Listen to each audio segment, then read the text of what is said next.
Good morning mga kapobre. Ayan, silipin natin itong binibentang owner type jeep. Ayan, Toyota ang kanyang makina. Hindi lang natin sigurado kung 4K ba o 5K.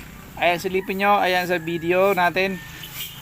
Ayan, dito to sa Bicol, Legazpi City. Stainless body, flooring niya ay galvanized. Ito, pure stainless. Flooring niya stainless. Ayun, tingnan natin yung makina. At Toyota. Toyota yan? Oo. Hindi ko lang sure kung 4K o 5K. 5K karo yan? 5K. Hindi karo? So, ayan, original pa yung kanyang air filter, original pa.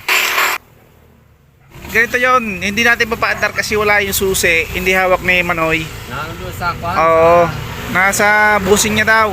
So ito, bagong palit na to. Ito, radiator, may takip. Tingnan natin. Malinis. Meron pa siyang auxiliary fan. Tapos engine fan. So ang battery niya is Motolite. Ayan mga kapobre. Malaki yung kanyang hydrovac.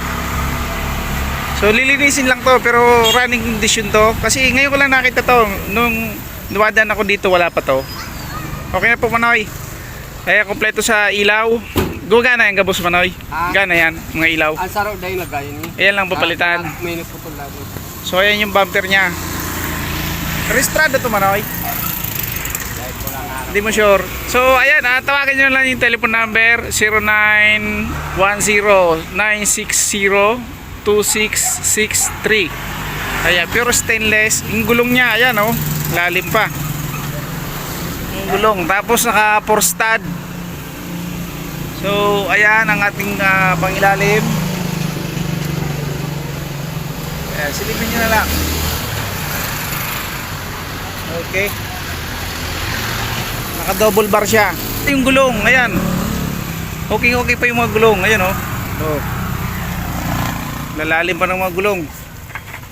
Ang sukat ng gulong ay 185 by rib 14. Kaya yung chassis niya, tingnan natin yung chassis. Kailangan lang talagang pinturahan. Ayan, silipin nyo lang yung chassis niya.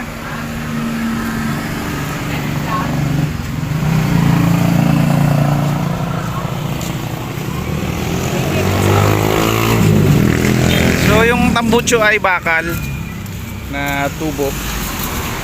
Ayan, may reservang gulong. Ay, wala na yata to. Display na lang. Ayos pa yung ilaw. Kanyang taillight kompleto. Ay, para sa buong detalye, tawagan nyo lang telephone number.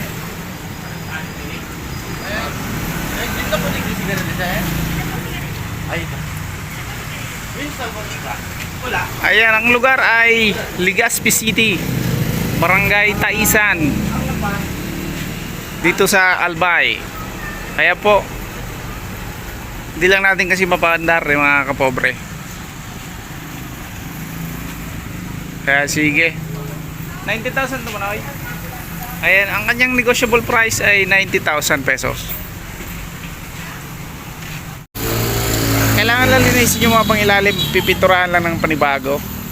Ito yung kanyang windshield. Ayan, GP type. Walang basag yung salamin.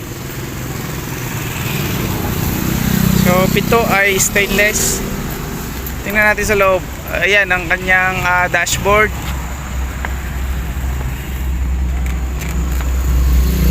Ayan, meron siyang handbrake mga kapobre. So ginamit yata ito pang negosyo. Ayan, meron siyang sounds. Ayan oh, 4 ng speaker na malalaki. Ang ganda. Ayan, original pa yung mga speaker niya. Mga D8. Dalawang D8, dalawang DGs. So flooring, ayan.